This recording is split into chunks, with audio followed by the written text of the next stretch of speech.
observing National Grain Bin Safety Week with a series of visits with grain bin manufacturing companies. And WCI3's ag reporter Stu Ellis spoke with the head of sales and marketing for Brock Bins for this morning's report from the farm.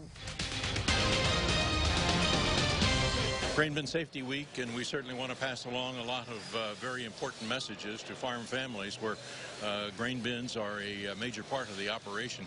John Tuttle with Brock Bins, this is something that you don't want to see happen is an incident in one of your bins. Yeah, bin safety is really a tragic issue, and we face it every year. There are engulfments or people trapped in the grain every year. We certainly want to see that come to an end if at all possible, and obviously the number one thing is just stay out of the bin. You know, I know that that's easy for me to say, right, because there are times where you have to be in there, but when the grain is in a position where it's either out of condition or you're moving grain in the bin, you should just simply never be in there. And if you need help or support around that, then we'd recommend that you contact one of our local dealers to help with that scenario.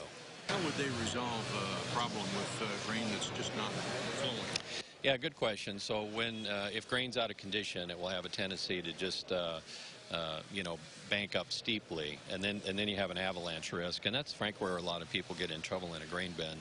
But they can pursue it through different means, maybe some other equipment in through the bin that's a more a safe approach than just trying to get in there and move the grain yourself. And obviously, if you ever have to be in there for any reason, you'd want to make sure that you have additional help at the bin. You're not in there by yourself.